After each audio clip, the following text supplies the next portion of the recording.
We are set. The 49ers 53-man roster. The initial one is finally here. It took the 49ers a while. In fact, the Raiders beat the 49ers.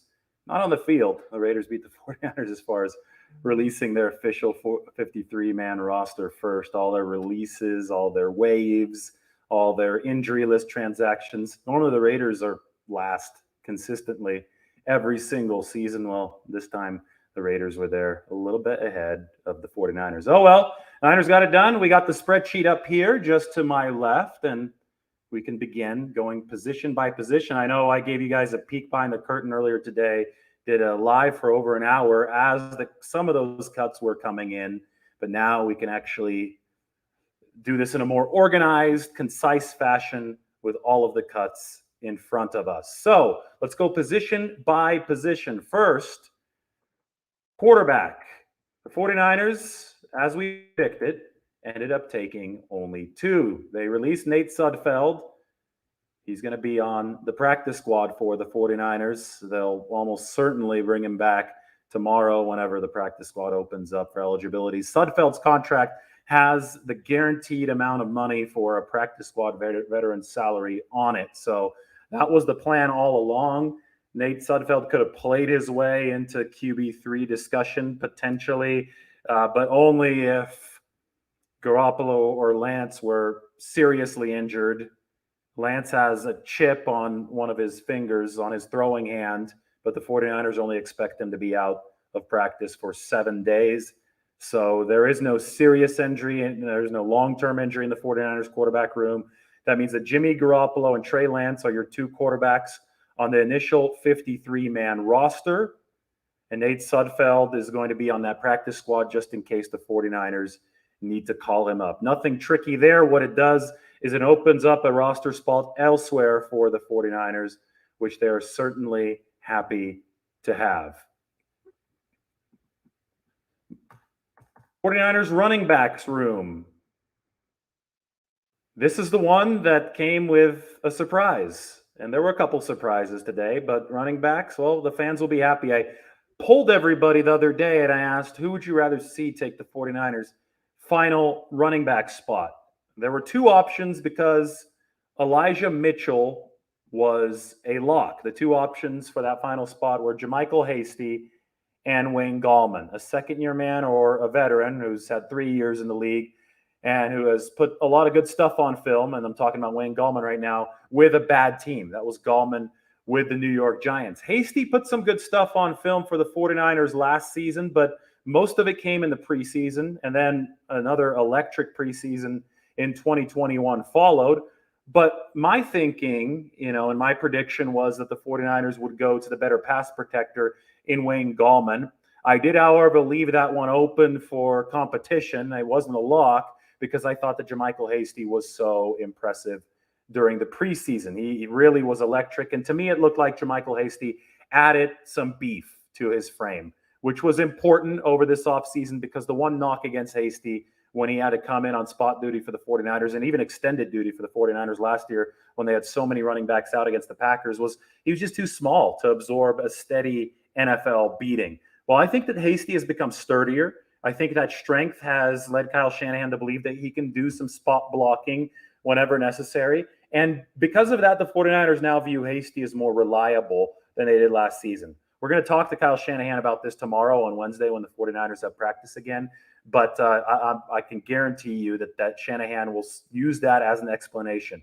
Hasty, of course, it helped him make the team, his explosiveness during the preseason. But I think it's his reliability that pushed him over the top. So the 49ers released Wayne Gallman, or they waived Wayne Gallman. He only has those 3 accrued years. Mostert, Sermon, Elijah Mitchell, Hasty, and obviously Kyle Juszczyk in the mix here in that running back room. What happens of Wayne Gallman? We might see him back with the 49ers at some point if another team doesn't swoop him up. But running back depth is everything because these guys will get hurt over the course of the season. We saw a brief injury to Elijah Mitchell over the course of training camp.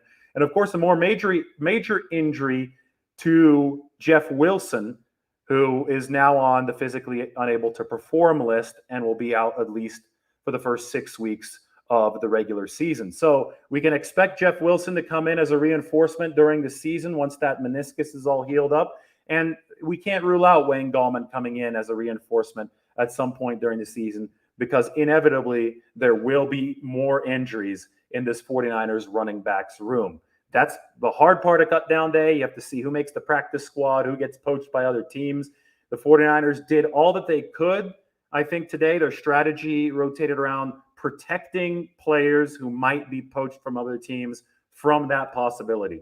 And I think that the first example of this happened in the running backs room with JaMycal Hasty. Because of the electric runs that he put on tape in preseason, the 49ers might have felt that another team would scoop him up if they waived JaMycal Hasty. So they didn't expose the second-year man to waivers.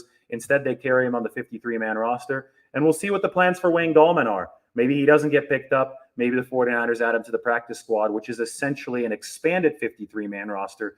Kyle Shanahan yesterday used the term 69-man roster. It's 53 plus the 16 on the practice squad that the 49ers will build tomorrow. So that's the running backs room. I think it's an exciting one. It should be an electric one as far as explosiveness goes.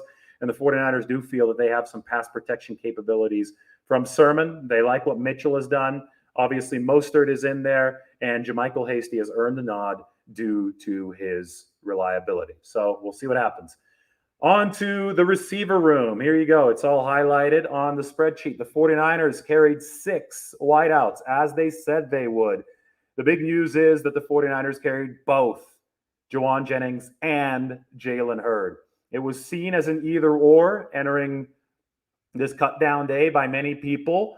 And the reason that it was seen as an either-or is because Kyle Shanahan had espoused the need for speed on his offense. Before Sunday's game against the Raiders, Kyle Shanahan said, I want to be able to blow the top off of defenses again. I feel that we've been lacking that threat over the past couple of years, because what's happened is that, early on in the Shanahan tenure, the 49ers featured Marquise Goodwin. He was a speedster. He was able to get behind safeties. However, they were short on the size component, and that hurt the 49ers in many ways, including and especially in the run game. And we all know that's really important to Kyle Shanahan. So beginning in 2019, the 49ers really shifted to the big slot formula, where we saw, the drafting of Jalen Hurd. The next year, we saw the drafting of Jauan Jennings. We saw a focus on blocking on the outside. That's why Kendrick Bourne put on 20 to 25 pounds over his time with the 49ers. They needed to put bodies on people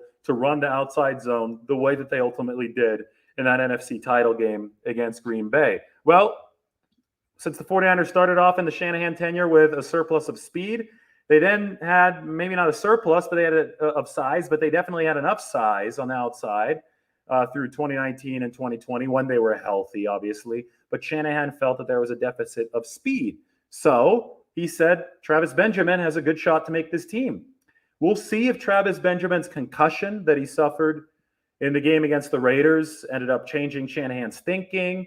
But something tells me, after looking at this roster and seeing these highlighted receivers, that Shanahan wanted the big guys still. He wanted to go with Jennings.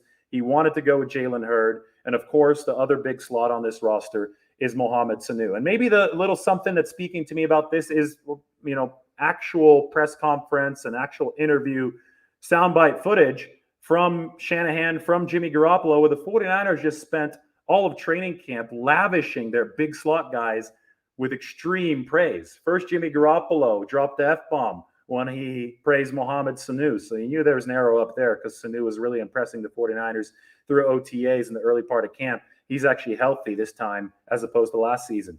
Then came the praise for Jauan Jennings. And, some people explained away the praise from Jennings, which came from Shanahan, and really made his blocking look really good. Shanahan said that Jennings was doing the dirty work really well. Some people said, that's just to motivate Jalen Hurd. But something was really genuine about the way that Kyle Shanahan was lavishing Jauan Jennings with praise. So that made me really confused when he started lavishing Jalen Hurd with praise just a few days ago, saying that Jalen Hurd was unquestionably one of the 49ers' 6 best wide receivers when healthy. Shanahan said that the standard for Hurd in the final preseason game would be to simply survive it. And the 49ers put him through a crash test. They targeted him 6 times. They even gave Jalen Hurd a handoff. He didn't look great, but he also hadn't played football in a really, really long time in a game situation. And the main thing is that Jalen Hurd survived the crash test. It was his highest dosage of NFL usage ever, even higher than in 2019 when he played the Cowboys. And Shanahan's promise held up. Jalen Hurd is considered one of the 6 best wideouts on his team. He made the 53-man roster, and so did Juwan Jennings, and so did Mohamed Sanu. So the 49ers went heavy on the big slot. Is there speed here? Well, maybe they're counting on Brandon Ayuk to deliver some of it. Maybe they'll bring Travis Benjamin back. Maybe Shanahan views this as a fluid situation that he'll augment via the practice squad over the course of this 2021 season. We don't have the full picture yet. This is just the 53-man cut down day. This is only like the first 2/3 of it, right? I mean, or maybe even the first half of it. Or if you're looking at it even more from a zoomed out lens, maybe only the first 1/17 of it. These rosters will continually evolve. And I think that the main point, as I said for the running backs of this 53-man roster, is to protect select players from poaching of other teams. So the 49ers can now add whoever they want to add the speed dynamic that they need. But it's clear to me that they wanted to protect Juwan Jennings and protect Jalen Hurd from the poaching of other teams. They're both on the roster. Let's just kick back and see how the 49ers handle the rest of this season on a matchup perspective. But, I mean, I think the people got what they really wanted. I think the big worry was that somebody else would snatch up Hurd after the 49ers had waited over 2 years for him, and somebody would snatch up Jennings after he really became a fan favorite, I think, during this training camp. So they're both there. People can breathe easy. All right, so now we move on to the tight end room. This was a surprise because the 49ers had guaranteed Michael Pruitt $500,000 of his base salary and $637 total if we count the signing bonus.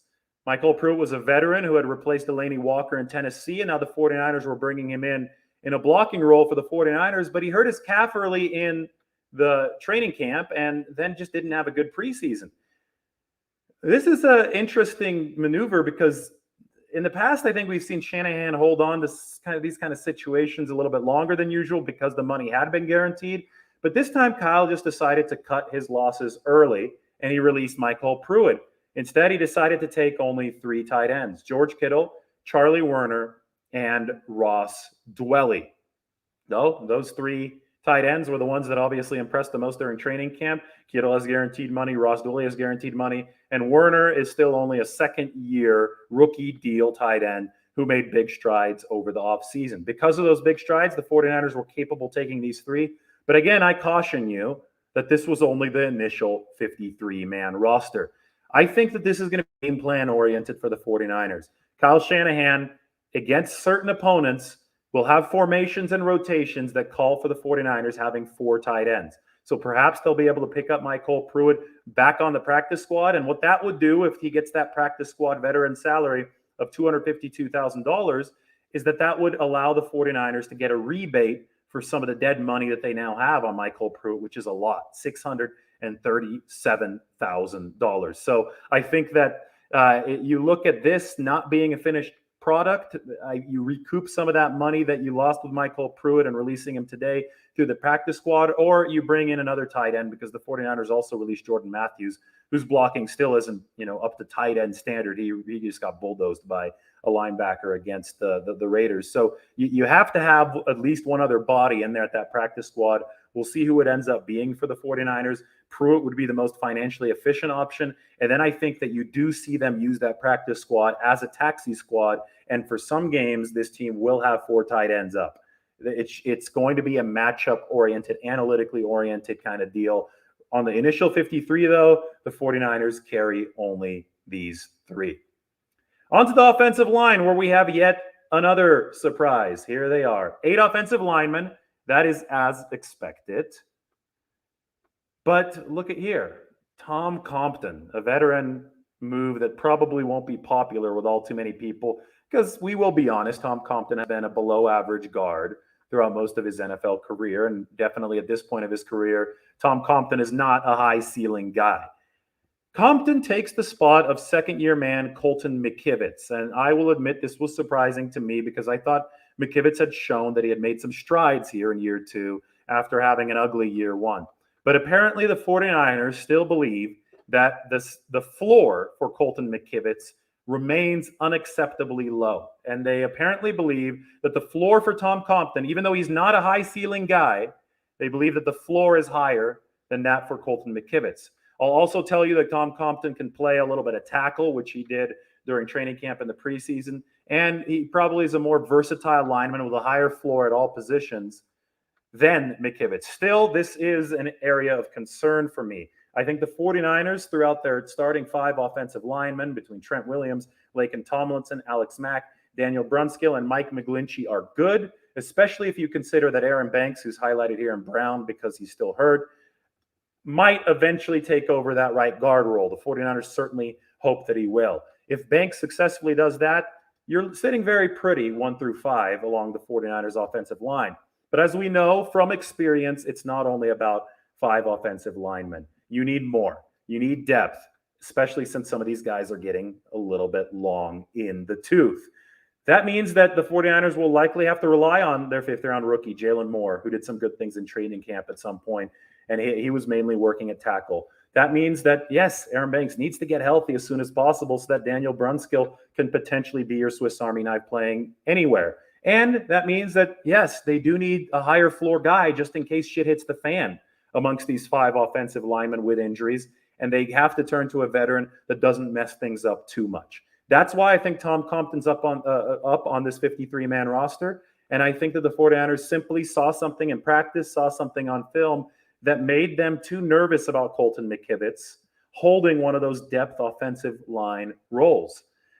We saw McKivitz just get blasted by against the Saints last year, but it was excusable. He was a rookie in that 2020 season, and that detonated a 4th and short play for the 49ers right up the middle. Well, if the 49ers believe that that would be a continuous thing with McKivitz filling in for one of these linemen, they couldn't afford to spend a 53-man roster spot on him.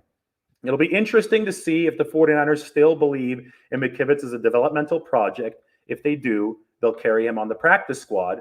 And if that happens, then he might replace Tom Compton at some point. I don't know. We'll see. Moving on to the defense. Also, one more note on the 49ers offense and their offensive line. They might take 9 of these guys on the 53-man roster that we see in week 1. The initial 53-man roster only has 8 of these players. But Jake Brendel, who played really well, the backup center in training camp, was released. However, there was a note to go along with the report of his release that he might be back at some point this week. When we get to the defensive line portion of this, you'll see why. Because the 49ers are executing one of those wink-wink moves to fit Maurice Hurst onto the roster before in the injured reserve. They're going to have another roster spot opening up here in the coming days, and a veteran can return, a veteran that they released can come back, and that might be Jake Brendel. If it in fact is Jake Brendel, that means that the 49ers are insulating themselves against an Alex Mack injury in game. I explained this morning. If Mack ever gets hurt during the middle of a game, that means that Brunskill, as it currently stands, would have to move to center, and that means that both center and right guard, these 2 positions right here, would be disrupted. To avoid that, the 49ers can carry 9 offensive linemen and have Brendel up on game days so that if Mack gets injured, they simply plug Brendel in, and it keeps right guard, which has been a disastrous position for the 49ers as of late, tracing back to 2019 as a Super Bowl. That would keep right guard more stable. So I think there's a good chance that Jake Brendel is the player the 49ers bring back to the 53-man roster once that spot opens up. And that spot will open up because of what's happening along the defensive line. So here we go. Let me zoom out a tiny bit, and let me highlight what the 49ers have cooking along what I think is the deepest defensive line in the NFL. Nick Bosa, Eric Armstead, DJ Jones, Sansom Ebukam, Arden Key, Javon Kinlaw, Zach Kerr, Dee Ford, Kevin Gibbons, and Kentavious Street have made the football team for the 49ers. So has Maurice Hurst, but you can see here I highlighted him in pink. That means that he's headed to injured reserve. Would you guys like to join me as I tweet out my article? Let's see if it's out yet. I wrote this article with the 53-man depth chart, so I think it's a good time to check it up. Yep, here it is, 53-man roster reaction. I think it's time to tweet. Go over here. This is another peek behind the curtain as we take a quick break. There it is. 53-man roster reaction. Copy. Paste. Oh, I messed that up, didn't I? I thought I got the headline. They're already calling me from KMBR, but they're calling me about 7 minutes early. I said I wouldn't come on till 5, so they're gonna have to bear with me here. We're on live. So join me on KMBR here in a few minutes. We're gonna do that, but first we're gonna go through the end of the 49ers roster. Check out the page on Twitter right there. You can get to the link, and it's the reaction from Matt Barrows and me. Anyway, let's finish this up. Maurice Hurst going to injured reserve. I don't think there are any surprises as far as the defensive line is concerned. That's the 49ers group. They've got 11 guys, but only 10 will play initially. Hurst will come in as a reinforcement later. Jordan Willis, down here on the suspended list, will also come in as a reinforcement after week 6. And I think that Eddie Yarborough, Alex Barrett, I mean, those are two really productive edge rushers during the preseason. If they're not claimed off of waivers, you can expect them on the 49ers practice squad come tomorrow or the day after that. Linebacker room, they had 5. Warner, Greenlaw, Al-Shaair, Marcel Harris, and Flanagan Fowles. Justin Hilliard's probably going to be on the practice squad. Ohio State guy, really impressive during this preseason, hits hard, just went through so many injuries in college. So it was really important for Hilliard to show that he could stay healthy. This is not a surprising list. This is exactly what I projected. Flanagan Fowles, former safety in college, really has impressed on special teams. He came on at the end of last year. I think he's good former DB depth in that room alongside Marcel Harris. I mean, the most famous former DB is Fred Warner, right, who played that nickel kind of slot role at BYU in college. So the 49ers are coverage-oriented in that linebacker core. Marcel Harris is coming along. That was an excellent position switch for the 49ers. They've got to be happy about that. Cornerback is a position that the 49ers surprised us a little bit with. What I told you guys is the 49ers would almost certainly carry another veteran here to insulate themselves in case Diamador Lenore and Ambry Thomas ever had to play, because Lenore and Thomas have both shown rookie moments in the preseason. It gets sketchy if Verrett or Emmanuel Mosley get hurt. So I thought that the 49ers would carry Dante Johnson as their higher floor veteran, kind of like Tom Compton in the offensive line room. But no, instead they carried Devontae Harris, fifth-year guy who they picked up off of waivers from the Baltimore Ravens right before they went down to San Diego or down to LA for those practices against the Chargers in Orange County. So Devontae Harris takes over for in this situation for Dante Johnson, which was really interesting to me because we just hadn't seen as much of Devontae Harris, but he was good. Harris was against the Chargers in those practices. And I think here the 49ers believe that the floor is probably similar to Dante Johnson based on what they've seen out of the playbook mastery of Devontae Harris, but they believe the ceiling is higher than Dante Johnson. So in case Verrett or Mosley go down, which is bad news for the 49ers, I don't think Lenore or Ambry Thomas are ready to be fully trusted yet. They're still developing. You have Devontae Harris as insulation, but you really have to like the front line here. You really have to like Verrett, Mosley, who's gotten more confident, who looks a lot better this year, and K'Wan Williams. Not bad at all. Safeties, a lot of fans upset that Clinton Dix is gone. We'll see if he comes back as part of the practice squad. But as I told you guys, this was going to be Tavon Wilson. He's been with the team longer. Again, at all these depth positions, the 49ers aren't looking high ceiling. They're looking higher floor. And if that floor is there, then fine. They'll go with a guy like Devontae Harris over Dante Johnson. But in the case of the safety position, Tavon Wilson had established a higher floor over the course of being with the team throughout the entirety of training camp. That's extremely important. He played with the ones. You like Wilson behind Tartan Ward, and you have to have Talanoa Hufanga, who's probably the best 49ers rookie story so far of the preseason. So that rounded it out. The 49ers took 4 safeties, 6 cornerbacks, 5 linebackers, 11 defensive linemen, but really 10 because Maurice Hurst is not going to be on there after this. 8 offensive linemen, 3 tight ends. That was surprising. 6 wideouts, 5 backs and fullbacks, and 2 quarterbacks. The question now is, where does Hurst go? The question now is, where does the spot that Hurst is taking up go? Do the 49ers add another offensive lineman and Brendel? Is Lance more hurt than they think? And do they add Sudfeld to the 53-man? I mean, these are all important questions that the 49ers are going to have to answer. And we'll probably get answers here within the next 24 hours. So anyway, that's the breakdown of the 49ers 53-man roster. I'm going to be back with another live a little bit later, going through the salary cap implications, and I can answer some questions later as we go through this position by position. Hope you all enjoyed it, and go off and study this. I'm going to post the link to this spreadsheet and the link to the Athletic article on YouTube and pin it up in the comment section. Everybody take care.